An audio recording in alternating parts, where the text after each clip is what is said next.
এই মুহূৰ্তৰ এটা বিগ ব্ৰেকিং নিউজ সমগ্ৰ অসম জুৰি এতিয়া চৰ্চাত বকৰি ঈদক লৈ জাৰি হোৱা নতুন SOP।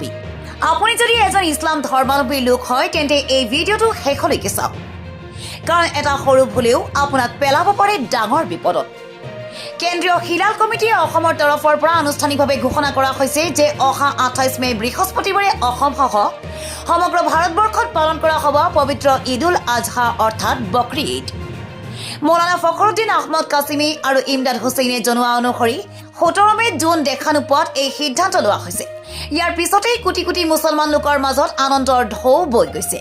কিন্তু এই আনন্দৰ মাজতেই বিজেপি চৰকাৰে জাৰি কৰিছে একাধিক কঠোৰ নিয়ম। এইবাৰ বকৰি ঈদত কুৰবানী দিবলৈ হ'লে মানিব লাগিব চৰকাৰৰ SOP। নিয়ম ভংগ কৰিলেই হ'ব পাৰে জেল, লগতে দিব লাগিব জৰিমনা। চৰকাৰী নিৰ্দেশনা অনুসৰি কুৰবানী দিবলগীয়া পশুৰ বাবে আগতীয়াকৈ অনুমতি লোৱাটো বাধ্যতামূলক। পৌৰসভাৰ অধ্যক্ষ, পঞ্চায়ত সভাপতি আৰু পশু চিকিৎসা বিষয়াৰ যুটীয়া অনুমোদনৰ পিছতহে দিয়া হ'ব প্ৰমাণপত্ৰ।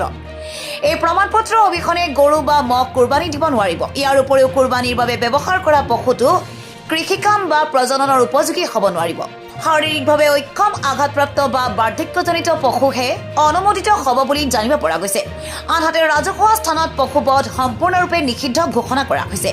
কেৱল প্ৰশাসনে নিৰ্ধাৰণ কৰি দিয়া স্থানতহে কুৰবানী দিব পাৰিব। যদি কোনোবাই এই নিয়ম অমান্য কৰে তেন্তে 6 মাহলৈকে কাৰাবাস আৰু 10,000 টকাৰ জৰিমনা বিহা হ'ব পাৰে বুলি কঠোৰ সতৰ্কবাণী জাৰি কৰিছে প্ৰশাসনে। সেয়েহে সকলো ইছলাম ধৰ্মাৱলম্বী লোকক অনুৰোধ, এই SOP ভালদৰে মানি শান্তিপূৰ্ণভাৱে পালন কৰক পবিত্ৰ ঈদ-উল আজহা। এই ডাঙৰ খবৰটো এতিয়াই শ্বেয়াৰ কৰক যাতে সকলোৱে আগতেই জানিব পাৰে চৰকাৰৰ নতুন SOP।